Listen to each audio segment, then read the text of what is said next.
Doctor साहब माहिर मैशत भी हैं। डॉक्टर साहब, जिस तरह से चैलेंजेस की भरमार है, सबसे बड़ा मसला इस वक्त मैशत है। आपको क्या लगता है कि एज अ पाकिस्तानी आप क्या मशवरा देंगे, किस तरह से काबू पाया जा सकता है?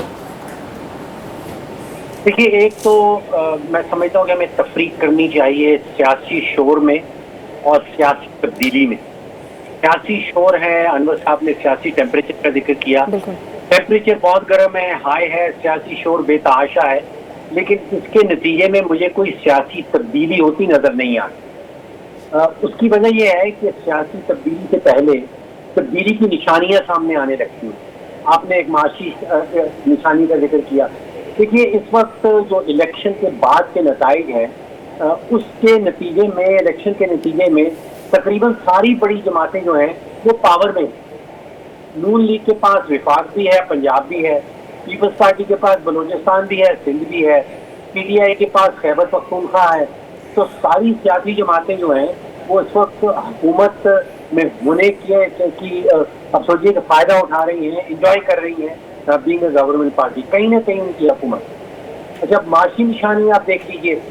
अगर कोई सियासी तब्दीली आनी थी तो वो मई 2023 में आ जाती थी। उस वक्त जो महंगाई का हाल था, खुराक की कीमतें कोई 40% पे बढ़ रही थी। अब जो है वो महंगाई की शरह 40% से कम होके कहीं 12-13% पे आ गई। तो मुझे नहीं नजर आता कि कोई माशी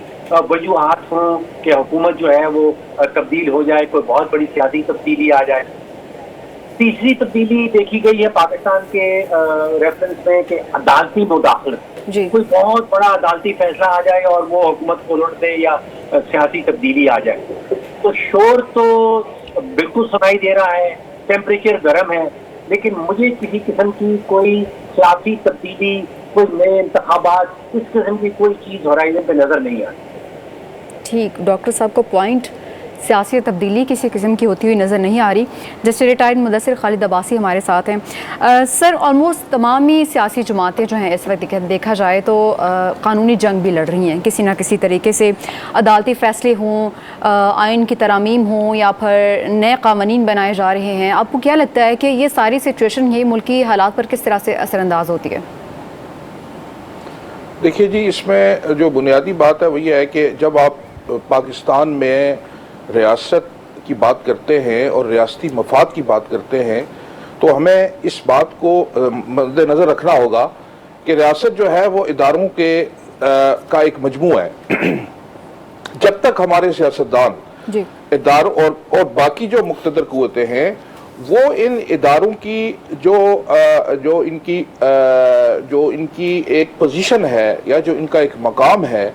उसको जब तक अपनी जगह पे रख कर आगे नहीं चलेंगे तो इसकी एक मिसाल मैं आपको देता हूँ। वो ये है कि जब अदालत जो है वो एक इदारा है और अदालत जो है वो जुडिशरी इस रियासत का एक ऑर्गन है। जब अदालत कोई फैसला करती है तो बदकिस्मती के साथ हमारे यहाँ जो है उसे एक सियासी रंग दे दिया जाता है। उसके नतीजे में बजाय इसके कि उस जो कजिया है या जो डिस्प्यूट है उसका एक अल्टीमेट रेजोल्यूशन और उसका जो डिस्प्यूट का हल निकले और लोग उसको तस्लीम करके आगे चले, एक नई अफरा तफरी और एक नया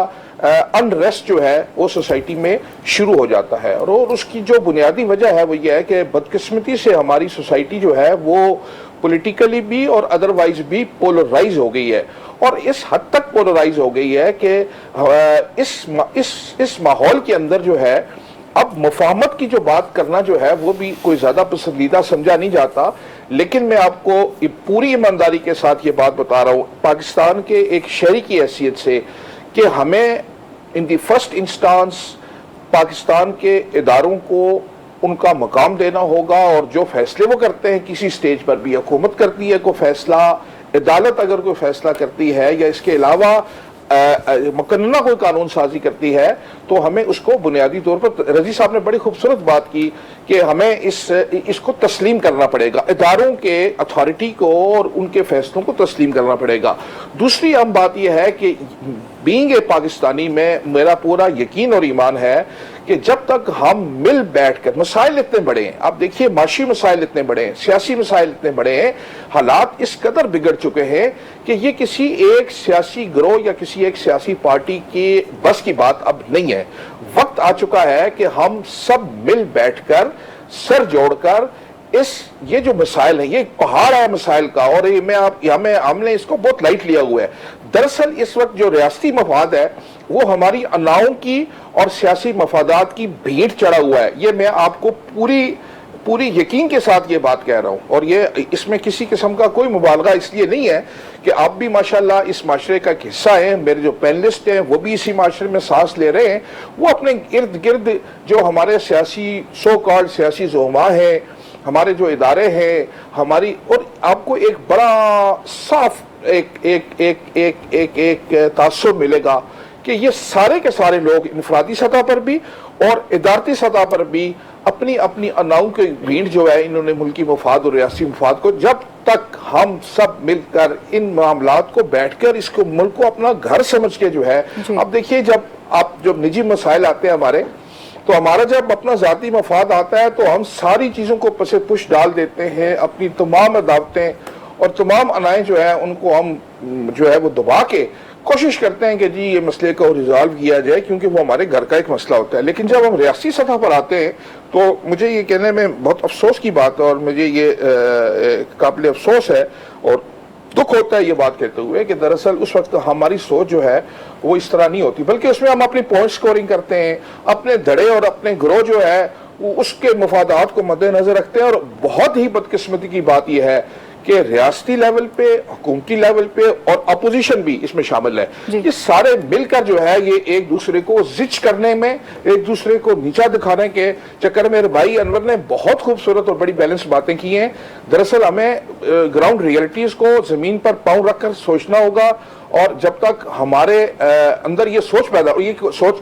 पैदा करने में सबसे इंपॉर्टेंट रोल जो है वो हो सकता है वो आपका है, मीडिया का है, मेरे दोस्त जो यहाँ पे पैनलिस्ट बैठे उनका है कि एटलीस्ट अब ये वक्त आ गया है कि हम अब ये बात करें